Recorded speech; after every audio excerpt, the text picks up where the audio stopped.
اللہ تبارک و تعالی اپنے بندوں پر بڑا مہربان ہے، وہ اپنے بندوں کو معاف کرنے والا ہے، اپنے بندوں پر رحمت کرنے والا ہے۔ ہم اللہ تعالیٰ کے عاجز بندے ہیں، خواہشات نفسانیہ کئی دفعہ معاذ اللہ غالب آتی ہیں، غلطیاں ہو جاتی ہیں،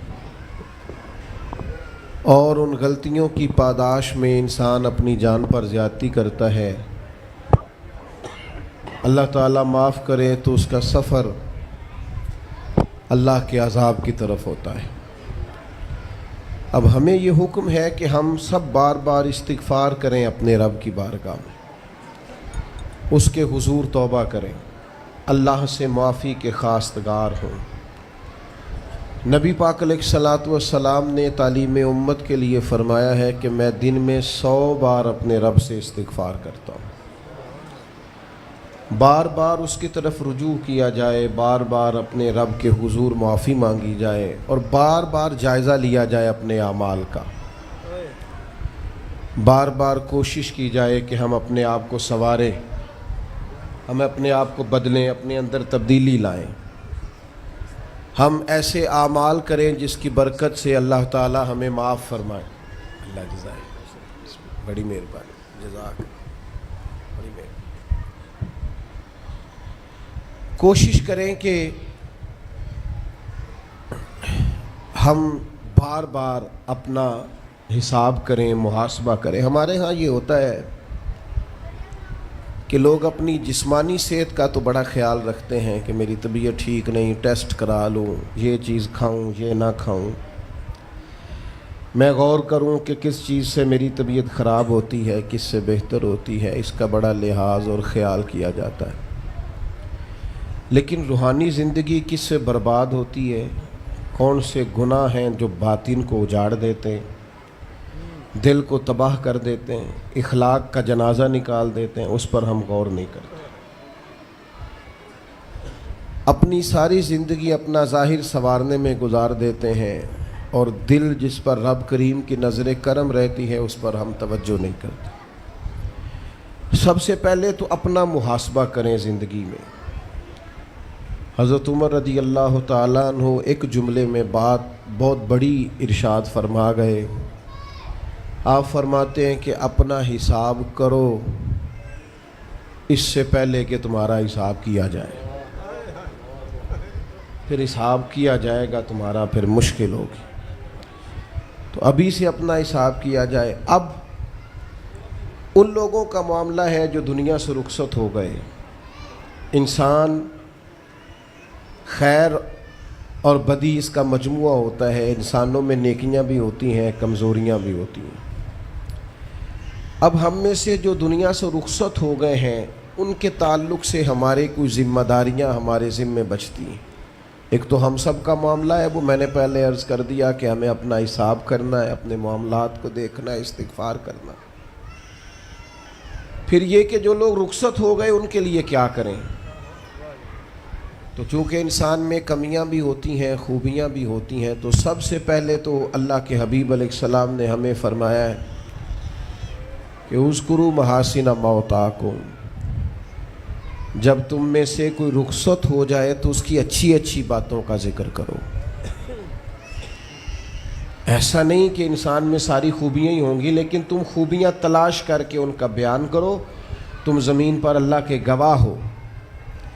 ایک تو جب بھی کسی جانے والے کا ذکر کریں خیر کے ساتھ کریں، بھلائی کے ساتھ کریں، اچھے لفظوں کے ساتھ کریں۔ کہیں کوئی کمی یاد آئے بھی تو اب اسے چھوڑ دے، وہ بندہ رخصت ہو گیا، اس کا ذکر خیر کے ساتھ کرنا، اس کو ذہن میں ضرور بٹھائیں۔ دوسری بات یہ کہ جب کوئی دنیا سے جائے تو اس کی طرف سے ایصال ثواب کریں، یعنی ایسے اعمال کرے جن کی وجہ سے اسے ثواب پہنچے۔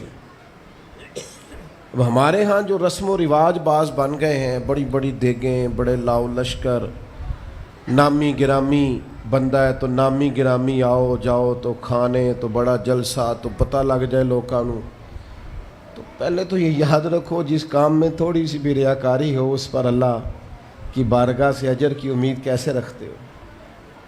جب تک عمل خالص لوجہ اللہ نہیں ہوتا، جب اس پر ثواب مل نہیں رہا تو جائے گا کیسے؟ جتنا آپ عمل چھپا کے کریں گے، جتنا آپ عمل اللہ کی رضا کے لیے کریں گے، اتنا ثواب زیادہ ہوگا، جانے والے کو فائدہ زیادہ ہوگا۔ وہ میں ختموں پہ جاتا ہوں کئی دفعہ تو وہ کہتے ہیں اتنے لاکھ روپیہ مسجد کو دیا، اس کا بھی اعلان کر دیں، اتنے قرآن پاک پڑھے ہیں تو اس کا بھی اعلان کر دے۔ کس کو بتا رہے ہو اعلان کر کے؟ اللہ کو تو پتہ ہے تم نے کیا پڑھا ہے، یہ پرچیاں پڑھ پڑھ کے کس بات کی سنا رہے ہو؟ کیا مطلب ہے اس کا؟ حضرت عبداللہ ابن مسعود رضی اللہ تعالیٰ عنہ فرماتے ہیں بعض ریاکار مر کے بھی ریاکاری نہیں چھوڑتے۔ حضور مر کے ریاکاری نہیں چھوڑتے، مرنے کے بعد کیسے ہوگی؟ فرماتے ہیں ان کی خواہش ہوتی ہے جنازے بڑے ہونے چاہیے، لوگوں کو پتہ لگ جائے فلانا گیا، مرنے کے بعد بھی تو دکھاوا کر رہا۔ حضرت ابو ذر غفاری رضی اللہ تعالیٰ عنہ کا جنازہ چند لوگوں نے پڑھا ہے، 4-5 لوگوں نے، اور حضور کے محبوب ترین صحابی ہیں۔ بڑا جنازہ بھی بڑی بات ہے، اللہ تعالیٰ توفیق دے تو اچھے لوگوں کے بڑے جنازے، لیکن کسی کا جنازہ چھوٹا بھی ہو جائے تو مطلب یہ نہیں کہ بندہ ٹھیک نہیں تھا۔ بات کی سمجھ آ رہی ہے؟ تو میرے عزیز، اصال ثواب کریں تو اللہ کی رضا کے محض پتہ ہوتا ہے محلے میں غریب کون ہے، اپنے والد اور والدہ کے نام پر غریب کو دے دیں، کسی مقروض کی مدد کریں، اس بیچارے کی جان چھوٹ جائے۔ آپ کوئی گلی ٹھیک کرا دیں جہاں سے لوگوں کا گزرنا آسان ہو، آپ کچھ ایسا نظام کر دیں جس سے لوگوں کے لیے آسانیاں پیدا ہو جائیں، لیکن آپ محض وہی کام کریں گے جس سے دکھاوا ہوگا تو کیا امید کرتے ہیں اس پر اجر کی؟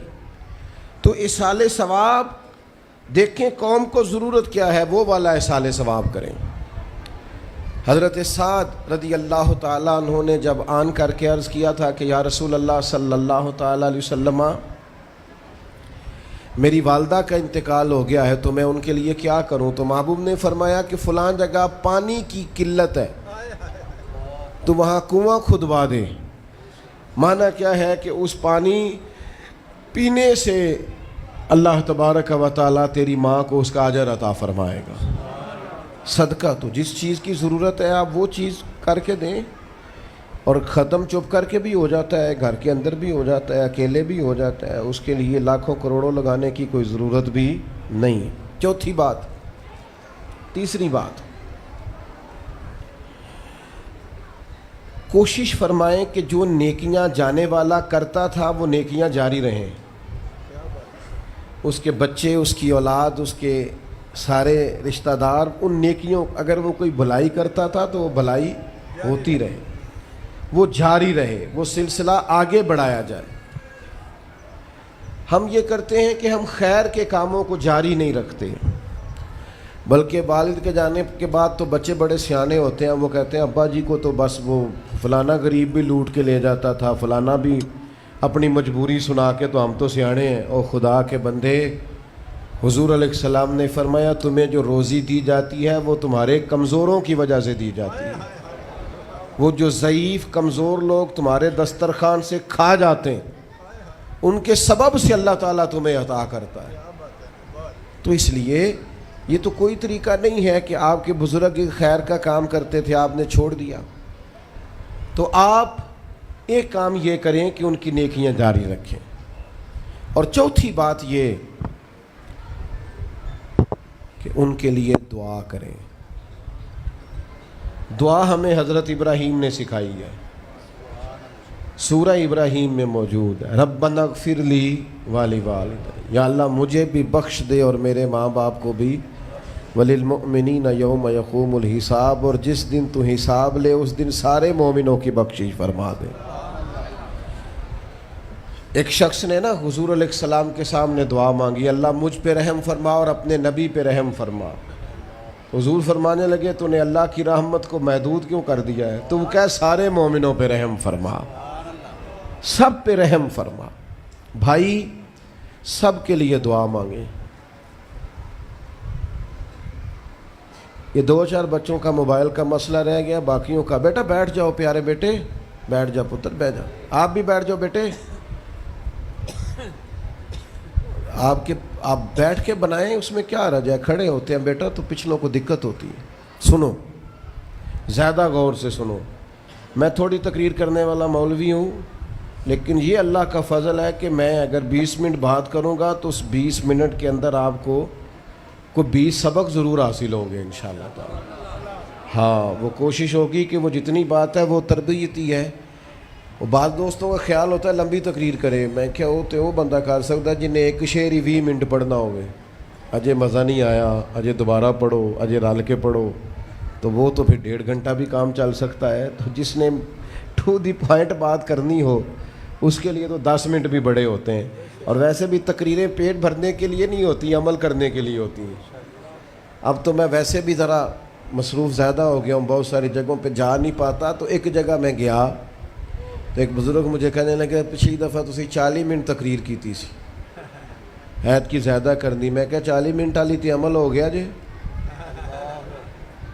تو اگر تقریریں کانوں کی لذت کے لیے سننی ہے تو سنتے رہیں، پھر تو کئی راتیں لوگ جلسے سنتے ہیں۔ مقصود کیا ہے، نتیجہ کیا ہے؟ جو عرض کر رہا ہوں اس پر غور کریں، سب کے لیے دعا کریں۔ ایک بات خاص کرنے لگا ہوں، حضرت ابراہیم نے تو بخشش بھی سب لوگوں کی مانگی، حضور علیہ الصلوۃ والسلام بھی دعا کرتے تو امت کے لیے دعا کرتے۔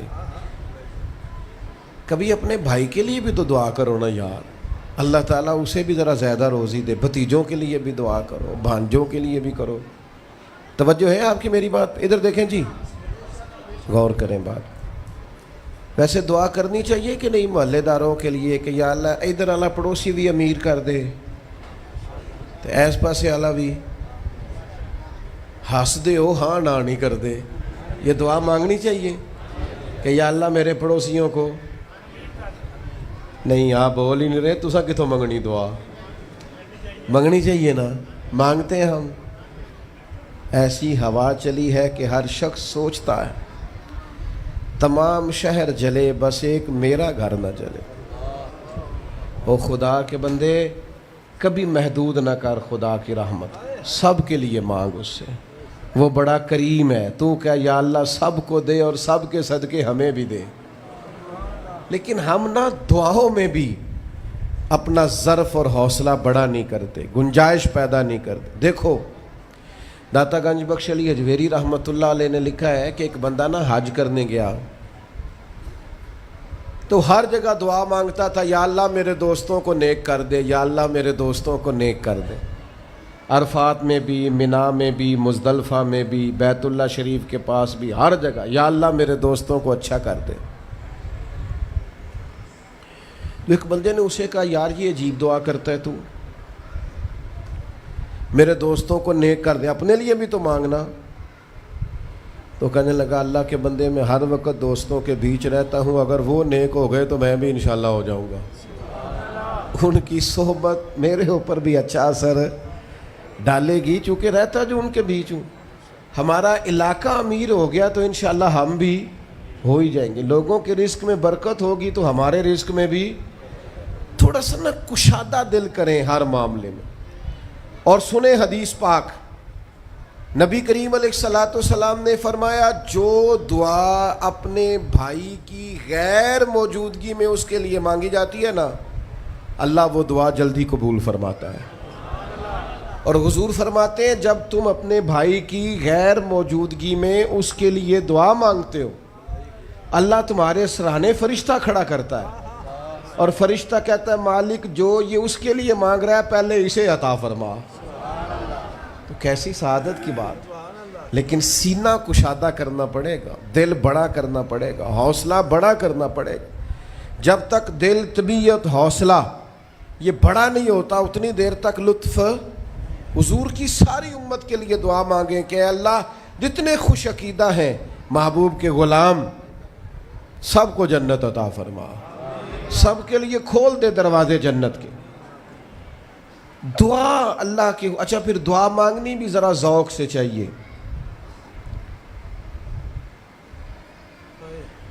کسی بندے نال ذاتی کام ہوئے، ذاتی کوئی لوڑ پہ جائے وہ کیویں کرائی دا پلا جی؟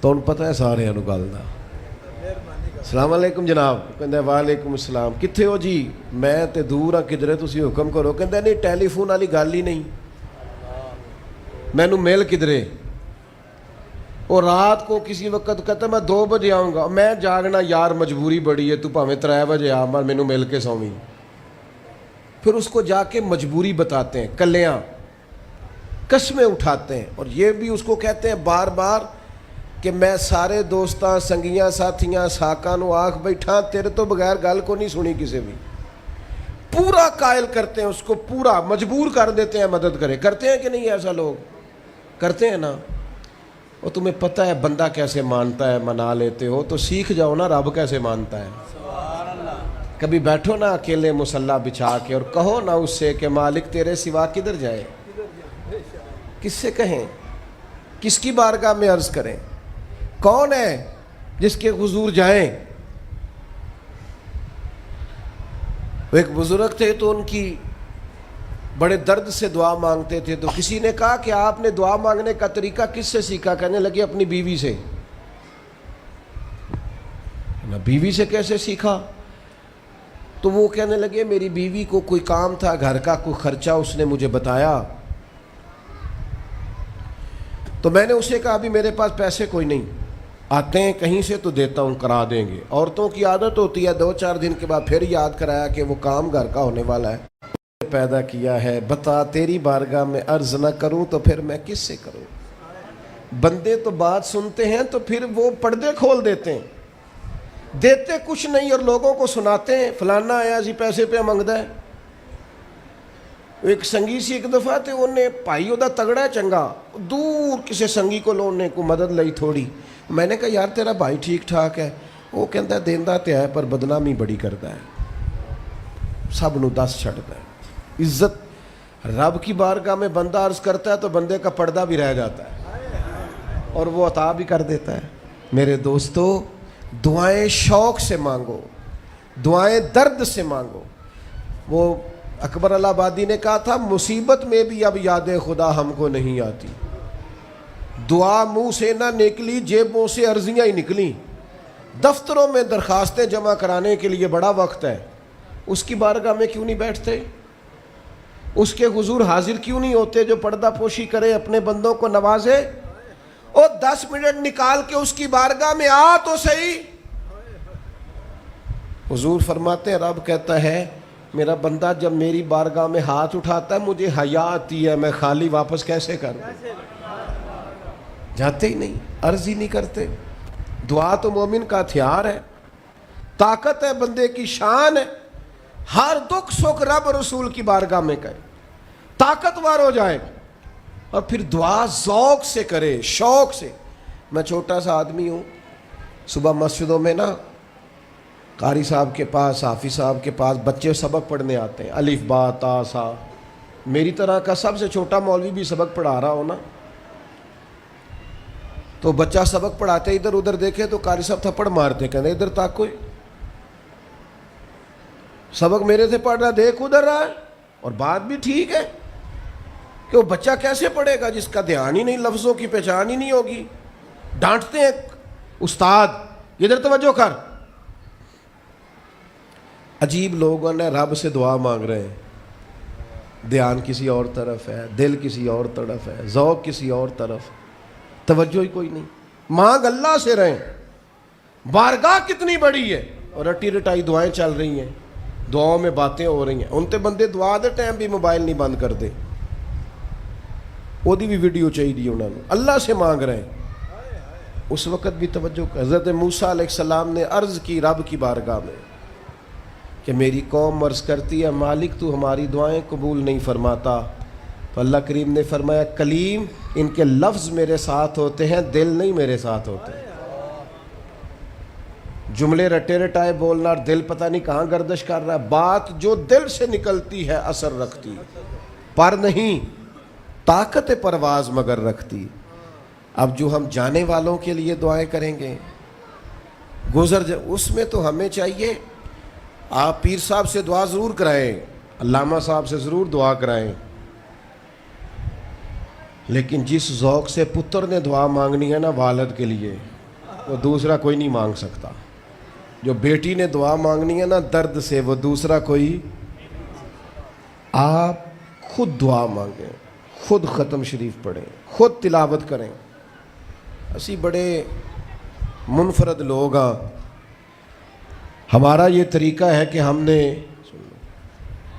رویہ اس طرح کا بنایا ہوا ہے کہ قرآن شریف بھی کوئی اور ہی پڑھے گا ہمارے ابا جی کے لیے. او بھائی آپ بھی تو کوئی 2 سپارے پڑھے نا اپنے والد کے لیے. وہ میں اینے قرآن پاک پڑھائے نے، تو آپ کنے پڑھے نے بھائی؟ ایک بھی نہیں. وہ سارے مدرسے کے بچے. اور پھر آپ نے ناراض نہیں ہونا میری بات سے. قرآن پاک کے بارے میں نبی پاک علیہ السلام نے فرمایا جب تک دل جمے پڑھو، اور جب دل نہ جمے طبیعت تھکے تو چھوڑ دو. تے جڑا اسی بالاں نو بلانے آ مدرسیوں تو کہنے آ پورا قرآن پڑھ کے ہی اٹھنا جے، او دا کی مطلب ہے؟ ان کا دل کرے تو آدھا سپارہ پڑھیں، دل کرے تو 1 رکوع پڑھیں. آپ نے تو پابند کر دیا ہے. کس بنیاد پر پابند کیا آپ نے؟ آپ خود پڑھیں. اور پھر علماء نے لکھا ہے بچہ نیت کر لے والد کے لیے پڑھ رہا ہوں، کہنے کی بھی ضرورت نہیں، اللہ ثواب عطا کر دے گا. خود ایک سپارہ نہیں. اور بیٹا بیٹی بھائی سنیں میری بات، اللہ آپ کو سلامت رکھے. میری بات سنیں. اب ہم نے کرنا کیا ہے؟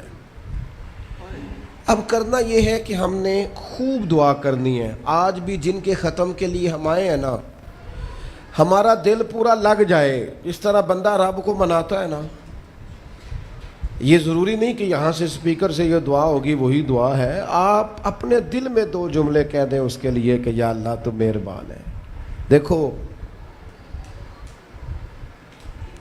لمبا نہیں یاد رکھتے لوگ، جو قبروں میں پڑے رہ گئے. آہستہ آہستہ بندے بھولنے لگتے ہیں. جب کسی کا انتقال ہوتا ہے لوگ روز قبرستان جاتے ہیں. پھر تھوڑے دنوں کے بعد یہ روٹین کیے. فرمایا قبر والا ماں، میرا باپ، میری اولاد میرے میرے میرے میرے لیے دعا کریں، میرے اپنے میرے لیے دعا کریں. وہ تو انتظار کر رہا. دوستو اپنے جانے والوں کا بہترین تحفہ ان کے لیے دعا کرو. میری والدہ میرے والد چلے گئے، کوئی مجھ سے پوچھے نا ان کے لیے کیسے دعا کرتے تو میں کہتا ہوں میری سانسیں بھی دعا کرتی، میری دھڑکنیں بھی دعا کرتی. ایک دن نہیں، ایک دن میں کئی دفعہ جب بھی خیال آتا ہے ان کے. قرآن مجید نے خود توجہ دلائی وَقُلْ رَبِّ ارْحَمْهُمَا كَمَا رَبَّيَانِي صَغِيرًا. اللہ کہتا ہے کہو اے اللہ ان دونوں پہ رحم فرما، جب میں چھوٹا تھا تو میری انہوں نے پرورش کی تھی. رب نے دعا سکھائی. بھائیو صرف مسلمان کا آج موبائل بھی آباد ہے، فوٹو بھی آباد ہے، اور دسترخوان بھی آباد ہے، اور ہوٹل بھی آباد ہے. جس چیز کو آباد نہیں کرتے وہ مسلح ہے. مسلح کمزور ہے، مسلح طاقتور ہونا چاہیے. وہ بندہ طاقتور ہے جسے اللہ سے جڑنا آتا ہے، دعائیں مانگنی آتی، التجائیں کرنی آتی. خوب دعائیں مانگیں، خوب اس کی بارگاہ میں حاضری دیں. آخری بات آپ سب کے لیے میری یہ ہے کہ ہم سب نے دنیا کو چھوڑ کے جانا ہے. ہم دنیا میں اچھے عمل کرنے آئے ہیں. جڑا بچہ اتوں پردیس گیا ہے نا، ابا جی نے پلاٹ ویچیا ہے تے اماں نے زیور ویچیا ہے، وہ باہر کام نہ کرے تو جڑے اتوں کو بندہ جائے وہ کہندے یار تو کڈا بیوقوف ہے، تیری ماں پیو نے جڑے کام کر لیا تو وہ کردا ہی نہیں، پہلا پھرنا ہے. اور پھر میں نے سیانے لوگ دیکھے ہیں سعودی عرب میں 40 سال گزارتے ہیں پر وہاں گھر نہیں بناتے. دبئی میں، یورپ میں 40 سال گزارے، گھر نہیں کوئی. بلکہ جو کمبل خریدا تھا نا جاتے وقت واپسی تک وہی کمبل ہے. کیوں؟ کہ وہ سمجھتے ہیں گھر تو پاکستان میں.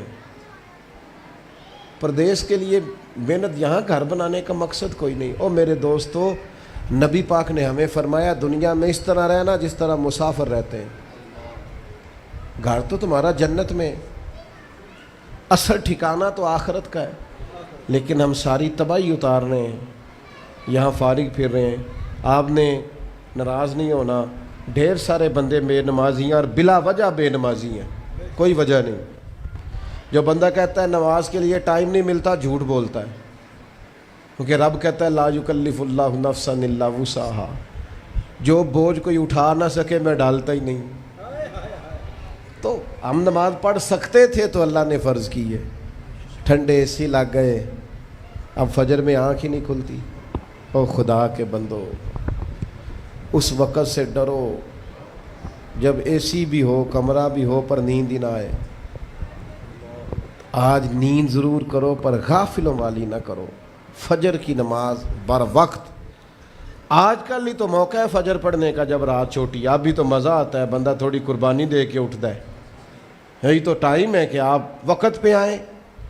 اور یہ ذمہ داری ہے گھر کے بزرگوں کی کہ وہ جس طرح ناراض ہوتے ہیں نا, میری روٹی کیوں نہیں ٹائم نہ پکی, انہیں ناراض ہونا چاہیے کہ تم نے نماز کیوں نہیں پڑھی. لیکن وہ ذات کے لیے ناراض ہوتے ہیں, دین کے لیے ناراض ہی نہیں ہوتے. اس پر ضرور توجہ کریں, بالخصوص اپنی نماز کا خاص. اور نوجوانوں سے کہوں گا, جو بندہ جوانی میں نمازی نہیں نہ ہوتا, بڑھاپے میں اس کے لیے عادت ڈالنا مشکل ہوتا ہے. ابھی سے نمازی ہو جاؤ, بڑا مزہ آئے گا, زندگی مینج ہو جائے گی. ہم تو بھائی ٹائم کے اتنے پابند ہی نہیں رہے. ساڈا تو ٹائم ہی ہے وے, زور تو پہلا زور تو بعد, عصر تو پہلا تے عصر تو, ہر چیز نماز کے ساتھ سیٹ ہے. بڑا مزہ آئے گا اگر اس کے ساتھ آپ کی زندگی ساری ترتیب پا جائے. دعا کرتا ہوں اللہ ہماری حاضری قبول فرمائے.